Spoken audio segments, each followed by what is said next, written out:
I'm pleased and honored to introduce our conference's inspirational speaker, Carole James. Carole served as Minister of Finance and Deputy Premier of British Columbia from 2017 to 2020. She's been recognized for her work and leadership through her many local, provincial, and nationally elected appointments, serving in elected roles for over 25 years. Her public service has included National Democratic Institute elections missions in Morocco, Algeria, and Georgia.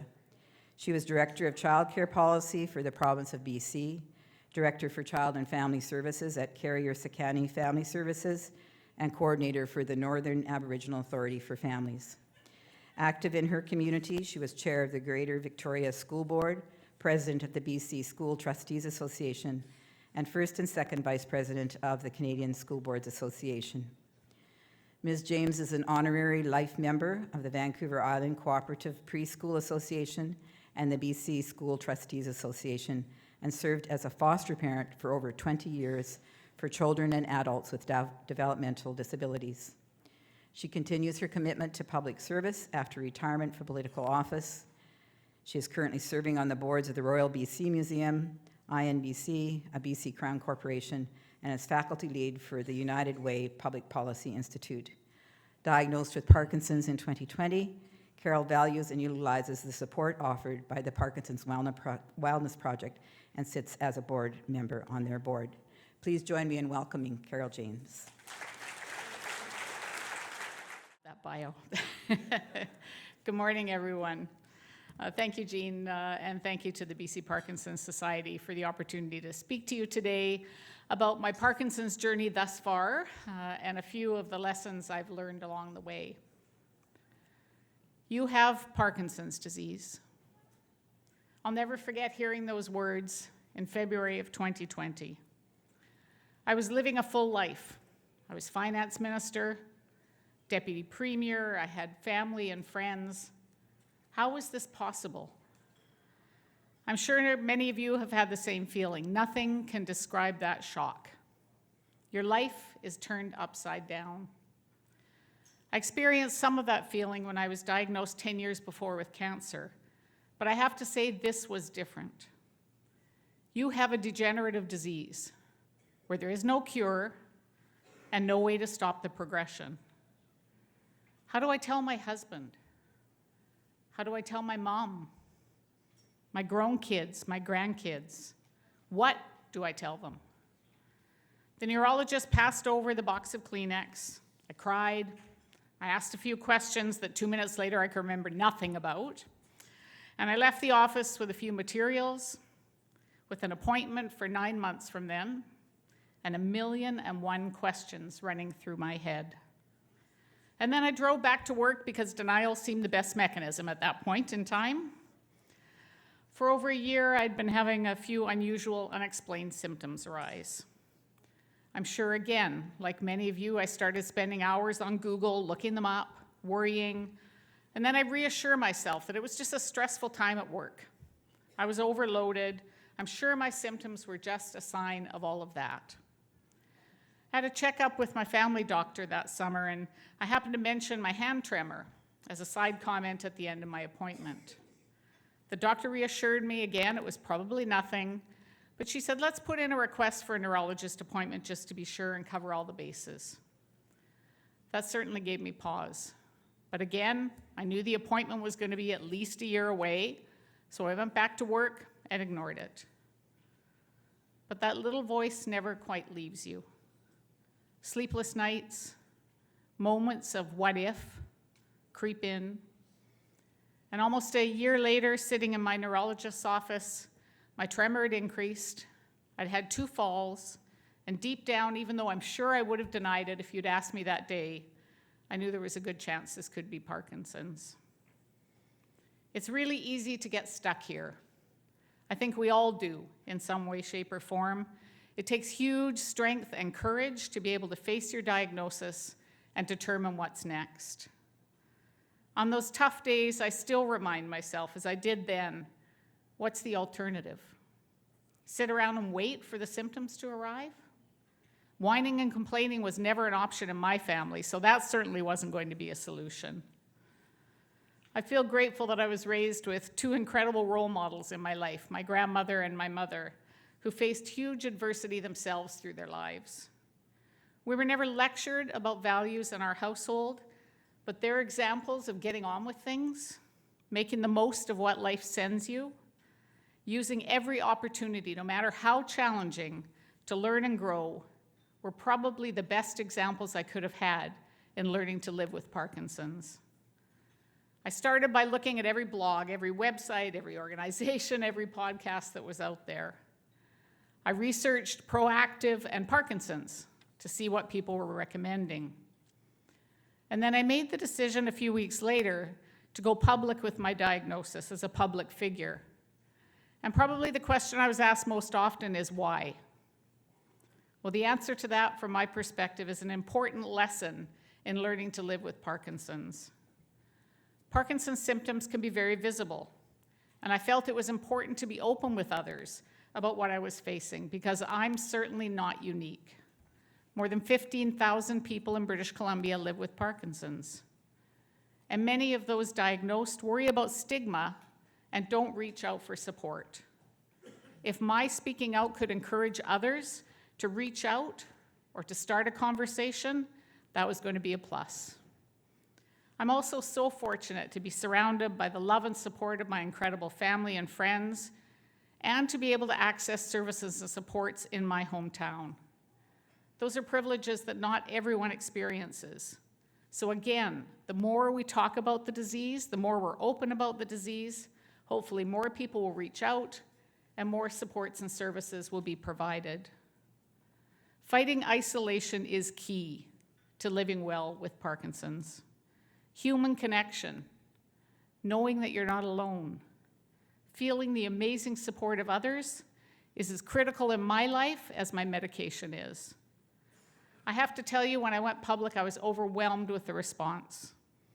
Just to share one quick story that really touched me, I received an email from a son whose father had been diagnosed with Parkinson's. His father was embarrassed and ashamed. He had increasing symptoms, and so he basically ended all contact with his coffee buddies, his golf group, his retired colleagues, and that's all too common a response. The son wrote to tell me that he and his dad are political junkies, and they happened to watch the press conference that I did together. He said afterwards they had their very first real conversation about his dad's isolation and what they could do to change that. Well, that's a role all of us can take on. Helping others to be open, to open up, to lead them to seek supports, and also reaching outside ourselves will help others and help ourselves. Now, living with Parkinson's wasn't the way I planned my retirement. It certainly wasn't wanted or expected. But I have to say the universe does that to us. Here it is, and here are all of us, learning to live with the disease while not letting it define us. Not every day is easy, but another Parkinson's tip, attitude does matter. Whether you call it being an optimist or living with rose-colored glasses, for me, it goes back to the way I was raised. You make the most of the cards you are dealt. I've had incredible opportunities through Parkinson's to meet some amazingly resilient people, to serve on the board of the Parkinson's Wellness Project, which is an extraordinary organization in Victoria that helps those living with Parkinson's, including myself, more than I can describe. I'm feeding my desire to learn and my curiosity about learning by learning more about an interesting, complex neurological disease. And I often joke that Parkinson's is a very interesting disease, especially if you don't have it. I'm also learning to put my stubbornness to good use, and in our family we call stubbornness determination. I'm focusing on what I can do rather than what I can't do. I'm learning to go easy on myself, not obsessing over what skills I might be losing, but rather how I can adapt, how I can do it differently, or maybe even let it go. I've taken on exercise as my required work, and I can't stress enough what a difference it makes to my symptoms. 2 walks a day, 3 exercise classes a week, or do not touch appointments in my calendar. And ironically, with Parkinson's, I'm probably more fit than I've ever been in my entire life. I have never been big on sports. I was grateful for grade 11 when we didn't have to take physical education in school anymore to be able to graduate or to be able to access university. Well, I have to tell you, a few weeks ago, one of my fitness class instructors suggested an addition to one of the exercises for me because I was, and I quote, athletic. I have to tell you, if any of my teachers from my high school years had heard that, they would be rolling on the floor and certain it was a different Carole James than they'd ever heard. So if I can do it, I promise you, you can do it as well. One of the other classes I take is boxing. And yes, I hear cheers for boxing. And when I retired, one of the groups that I'd worked with in government gave me a pair of boxing gloves as a gift, pink boxing gloves. And there was a great newspaper article. Well, about 3 weeks later, I received a call from a member of a women's boxing gym in Victoria. They reached out to let me know that if I was ever interested, they'd be really thrilled to put a Friday night fight card aside for me and take me into the gym. And they thought I could raise money, I could do the fight for a great charity. I reminded them that I was retired from politics. I'd probably done enough fighting over my lifetime, and I was boxing for exercise. But it is a reminder about how important exercise is, but also how hugely important humor is in getting all of us through everything we go through. Now, I don't want you to think that I bounce out of the door every single day ready to go. I am an optimist, but I am also human. And I use a lot of tricks to keep myself going. 4 out of the 5 weekdays, I have friends who meet me at the door at 6:30 in the morning. They go walking with me. It's good for them. They like to exercise. I like to exercise, and we hold each other accountable. It makes a huge difference.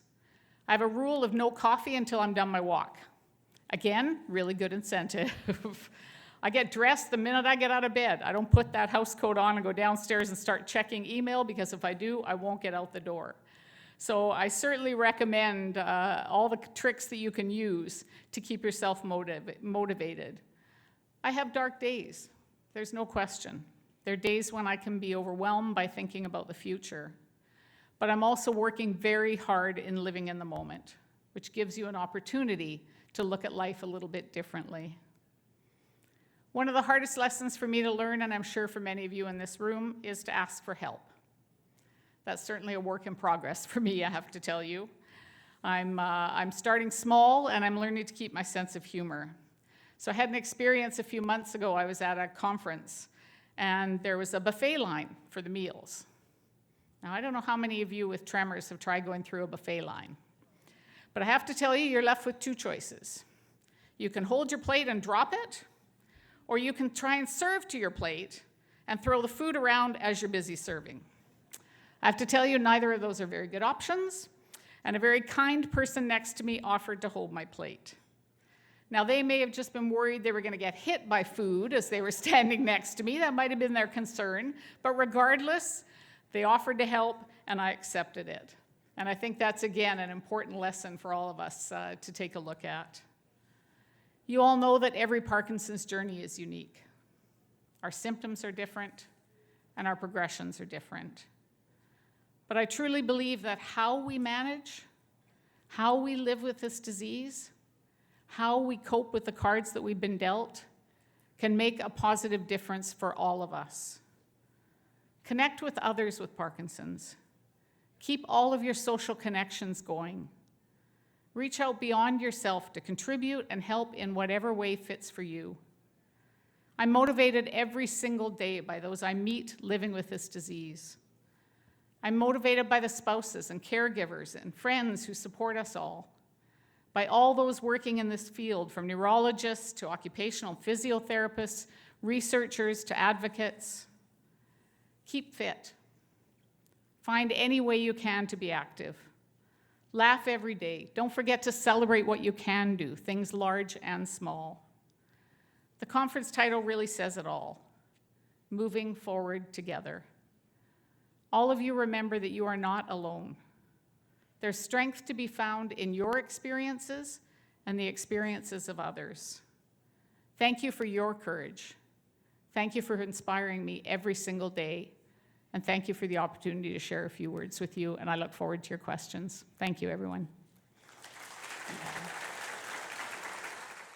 In your research for solutions to your Parkinson's dilemma, you'll run across a lot of remarkable information. How do you separate fact from fiction? It's a good question, particularly with the internet these days. I certainly look at reliable sites, BC Parkinson's Society, and the work that happens at the Centre for Brain Health, Davis Finnis site, Michael J. Fox site. I look at reliable sites that I know go through their own rigor in putting up videos, and I listen to some blogs mostly for entertainment and for personal pieces, but when I look for research, when I look for things that matter, I go to reliable sites that I know have some of their own criteria that they use to be able to look at it, because you're quite right. Very early in my diagnosis, I ordered a book off the internet that looked like it was interesting about living with Parkinson's that was absolute garbage, I have to tell you.